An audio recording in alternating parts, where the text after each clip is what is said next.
दुनिया की तमाम छोटी और बड़ी खबरों के लिए हमारे चैनल को सब्सक्राइब करना न भूलें और बेल का बटन जरूर दबाएं। इस वक्त हमारे साथ महमूद प्राचा साहब हैं। इनके बारे में कुछ बताने की ज़रूरत नहीं है, क्योंकि पिछले कुछ सालों में जिस तरीके से महमूद प्राचा साहब ने जो दबे कुचले मजलूम हैं, जिनको ज़बरदस्ती झूठे मुकदमात में फंसाया गया, चाहे वो दहशतगर्दी के मुकदमात हो, चाहे वो दंगों से जुड़े हुए मुकदमात हों, इससे पहले उत्तर प्रदेश में भी जो दंगे हुए थे और NRC को लेकर जो हुए थे, उन सब को लेकर जहां गलत तरीके से फंसाया गया लोगों को, उसमें बेहतर तरीके से काम किया महमूद प्राचा साहब ने। सुप्रीम कोर्ट के वरिष्ठ वकील हैं। इसके अलावा जो है वो महमूद प्राचा साहब ने जो मोहम्मद अहमद काज़मी साहब थे, और ऐसे कई ऐसे मामले हैं जो एक नज़ीर हमारे सामने हैं कि किस तरीके से सरकारों ने गलत तरीके से लोगों को फंसाया, और जब लोगों के पास में कुछ माली मदद की ज़रूरत होती है, उनके पास में पैसा नहीं होता, तो बाकायदा उनके केसेस भी जो हैं वो प्राचा साहब लड़ते हैं। और उस तमाम चीज़ों का खामियाजा जो है वो प्राचा साहब को इसलिए भुगतना पड़ रहा है क्योंकि वो हक़ के लिए लड़ रहे हैं।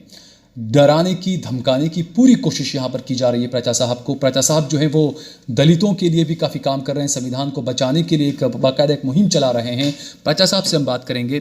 प्राचा साहब, जिस तरीके से आपका जो कारकिर्दगी है, आपका जो कामकाज है, माशाल्लाह वाकई में काबिल तारीफ़ है, लेकिन जो सरकार का जो एजेंडा है कि जो सरकार की गलत नीतियों का विरोध करता है, जो हक़ के लिए खड़ा होता है, उसको ही सीधे दबाने की, कुचलने की ज़रूरत की जाती है। आपके साथ में भी क्या हुआ, थोड़ा बताएंगे आप डिटेल में तफसीलात से?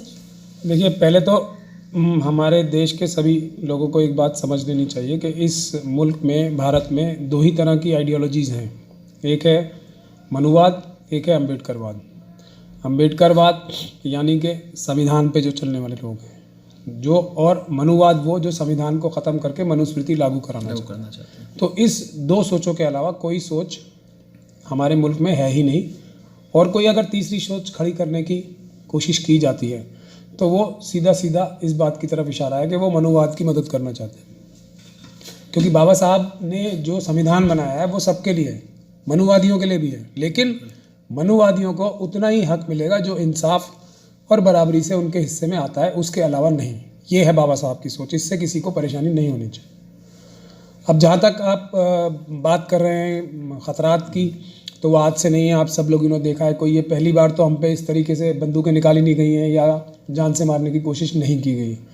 राजस्थान में, पूना में, महाराष्ट्र में कई बार कोशिश हो चुकी है, लेकिन हमारा जो मेन मकसद है वो एक मकसद है। और आप जैसे महनाज टीवी हैं, जो देश टीवी चैनल है, देश टीवी चैनल है, जिम्मेदारी आज आप लोगों की है और आप सबसे ज़रूरी काम कर रहे हैं।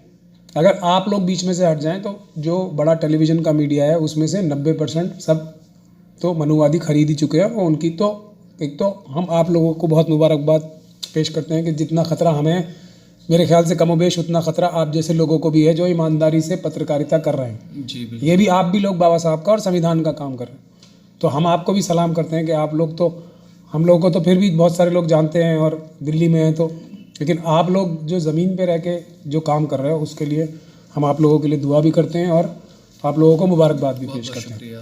तो मतलब मेरा कहने का ये है कि जब इस तरह के ख़तरे जब डाले जा रहे हैं लोगों को, और हमारा कसूर क्या है, आप जैसे लोगों का कसूर क्या है, सिर्फ कि हम ये कहते हैं कि संविधान के ऊपर से लोगों का जो दबे कुचले वर्ग हैं, SC ST OBC और माइनॉरिटीज़, इतने जुल्म की वजह से संविधान के ऊपर से कहीं विश्वास ना उठ जाए।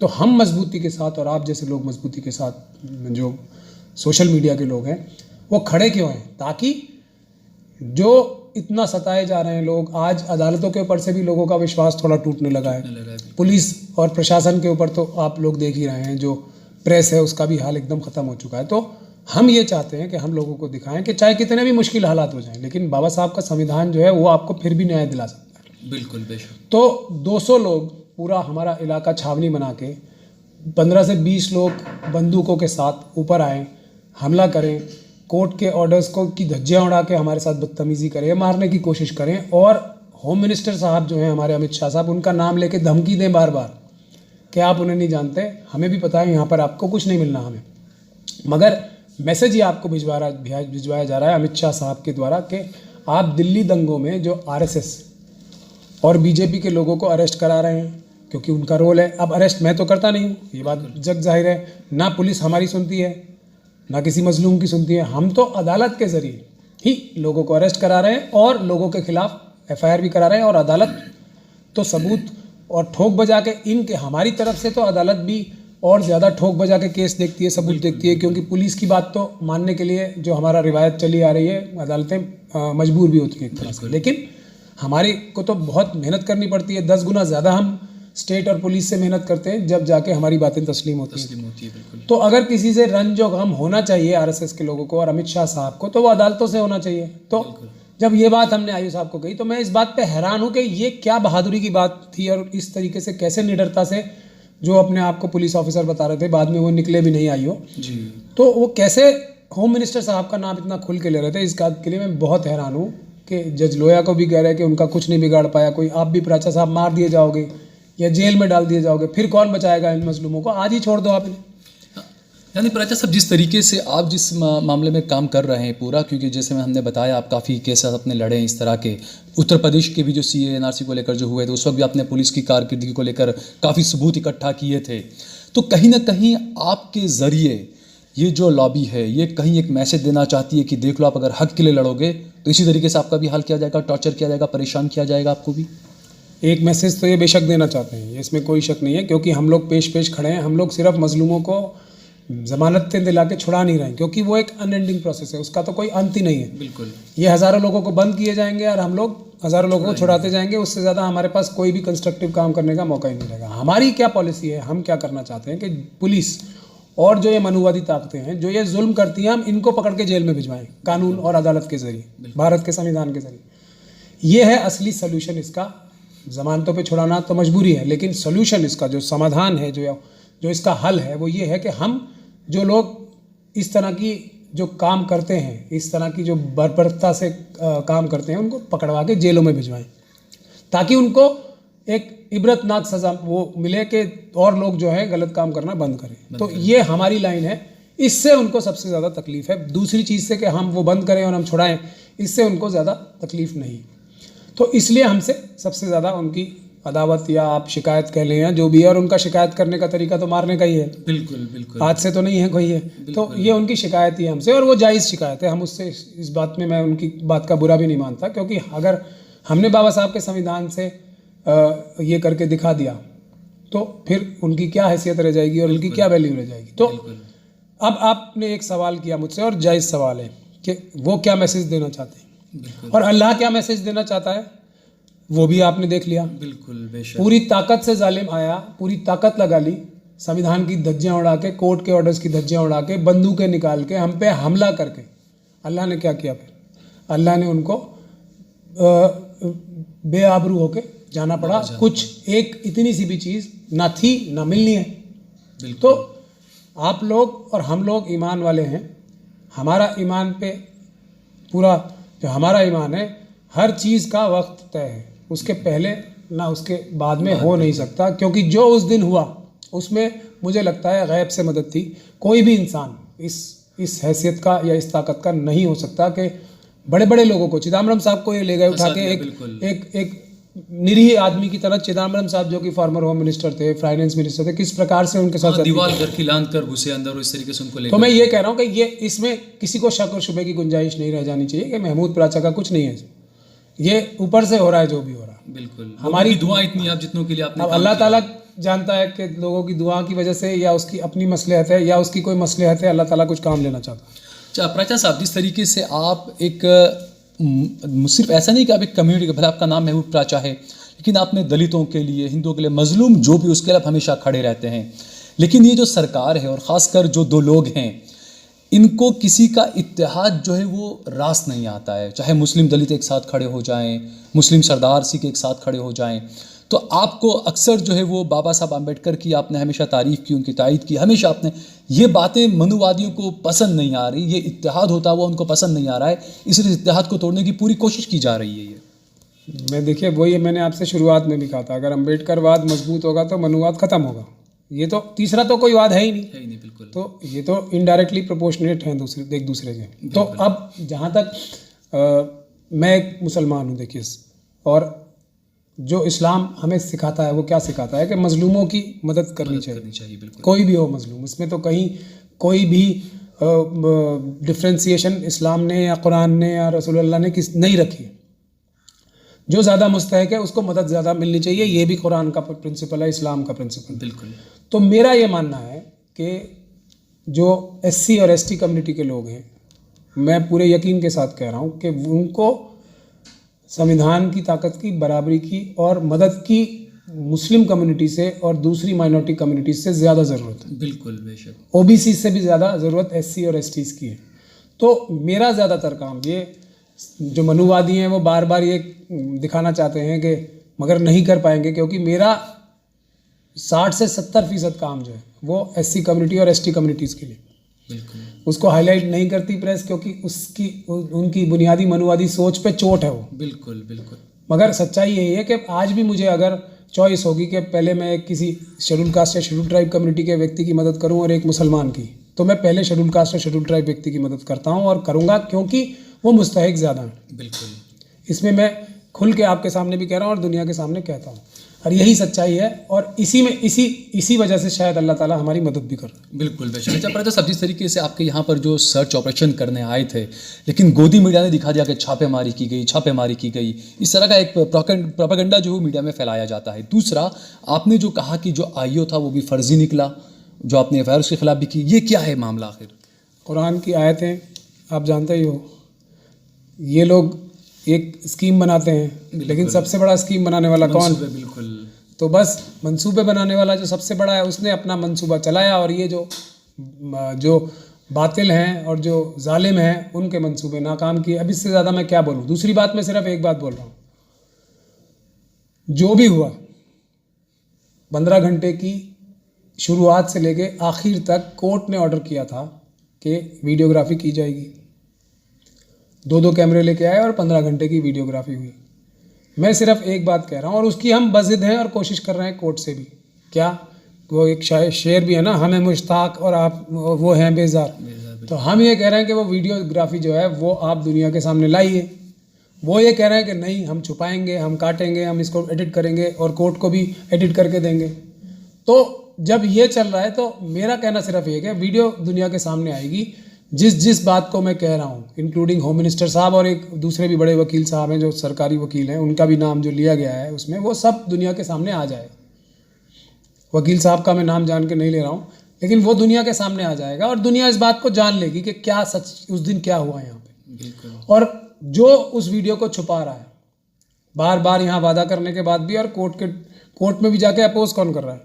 जिसको कुछ छुपाना है वो अपोज करेगा, और जिसको दिखाना है वो पूरी ताकत लगाएगा कि दिखाया जाए। इसके अलावा मुझे कुछ कहने की ज़रूरत है? बिल्कुल बिल्कुल। ये है सच्चाई इस बात। अच्छा साहब, जिस तरीके से आपने दंगों के मामले में 20 से ज़्यादा RSS से जुड़े हुए लोग भी जो है वो जेलों में गए कोर्ट के ज़रिए, इसके अलावा भी और कई ऐसे लोग हैं जैसे कपिल मिश्रा वगैरह जिन्होंने बहुत जहर फैलाया था, रागिनी तिवारी जैसे लोगों ने जहर फैलाया था।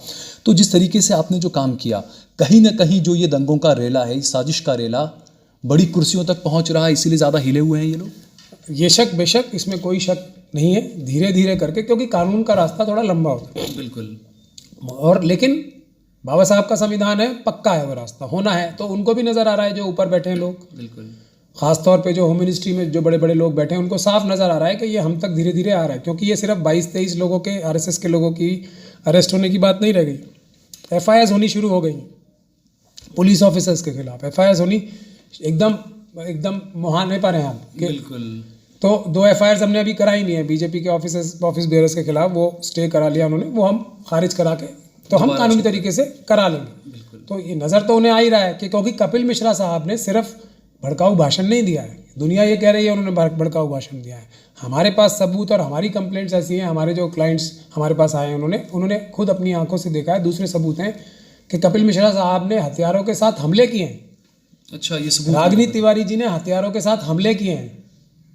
तो हम जो काम कर रहे हैं, इसीलिए हमसे ज़्यादा नाराज़गी है। और उस दिन जो यहाँ किया जा रहा था उसमें 2 मकसद थे जो साफ निकल के आ रहे हैं। एक तो जो हमारे पास उनके सबूत हैं वो किसी तरीके से छीन के ले जाएं हमारे हार्ड डिस्क में से। दूसरा, अगर इस दौरान मौका लगे तो गोली वोली भी चल जाए, ताकि हमारा वो परमानेंट इलाज कर सके, जो कि उनका तरीका वो बता रहे थे पुलिस वाले कि अमित शाह साहब का क्या तरीका है अपने दुश्मनों से निपटने का। बिल्कुल।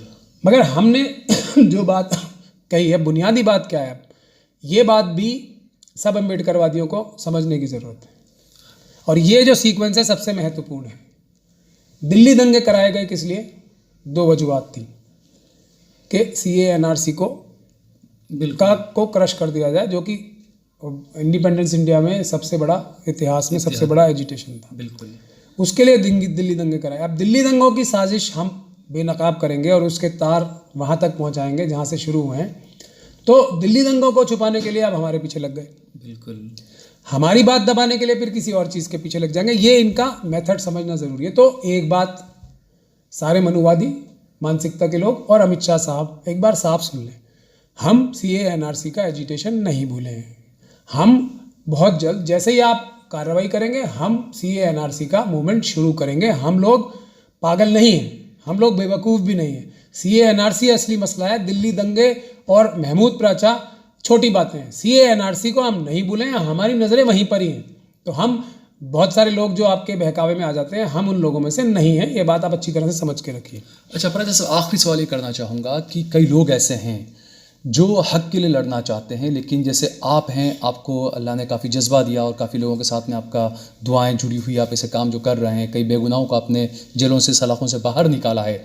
लेकिन कुछ लोग जो ऐसे हैं जो जिन्हें दबाया जाता है, वो जो दब भी जाते हैं, जिनके पास सारे सबूत भी होते हैं, लेकिन डर की वजह से वो लोग आगे नहीं आते हैं। ऐसे लोगों को हक के लिए लड़ने के लिए आप क्या मैसेज देना चाहेंगे? मेरा एग्जाम्पल ही देख लें, और मैं एक वादा भी करना चाहूँगा कि जहाँ भी कोई मजलूम होगा, हम लोग उसकी मदद के लिए सामने आएंगे और उसके पीछे नहीं खड़े रहेंगे, हम लोग उसके आगे खड़े होके, यही हमने इस जो ये नज़र आया है सबको, यही है। मुझ पे क्यों हमले हो रहे हैं? क्योंकि मैं, जो मजलूम मेरे साथ हैं, चाहे वो SC हो, ST हो या माइनॉरिटीज़ हो, मैं उनके सामने खड़ा रहता हूँ।